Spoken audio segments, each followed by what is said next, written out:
Germantown Multi Speciality Hospital, Dr. Mir Jawad Zar Khan, National Award winner, Senior Orthopedic Surgeon and Director of Germantown Multi Speciality Hospital। इनके साथ most senior and world experience doctor की team आपकी खिदमत में रहेगी। Doctor Wasif Azam, doctor Bharvi Chandori.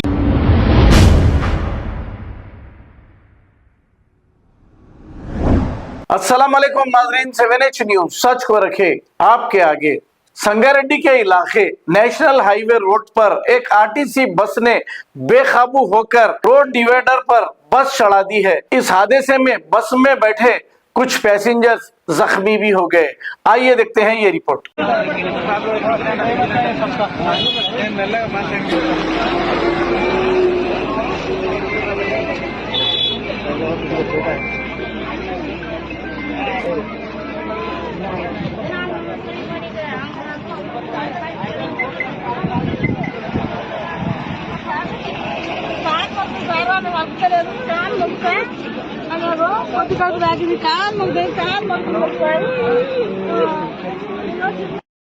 Germantown Multi Speciality Hospital, Dr. Mir Jawad Zar Khan, National Award winner, Senior Orthopedic Surgeon and Director of Germantown Multi Speciality Hospital। इनके साथ most senior and world experience doctor की team आपकी खिदमत में रहेगी। Doctor Wasif Azam, doctor Bharvi Chandori, senior cardiologist और दीगर specialist doctor की टीम खिदमत अंजाम दे रही है। Robotic surgery, advance cath lab, MRI, operation theatre, ICU, 2D ultrasound and pathological laboratory की 24 घंटे इमरजेंसी सर्विस के साथ अपने तमाम अमराज का मुकम्मल इलाज करवाइए। Germanton multi speciality hospital, opposite to pillar number 150, Attapur, Hyderabad. खबर है शहर की, खबर है गाँव की, खबर है सारी दुनिया की। 7H न्यूज पसंद आए तो लाइक कीजिए, शेयर कीजिए और सब्सक्राइब करना ना भूलें। 7H news.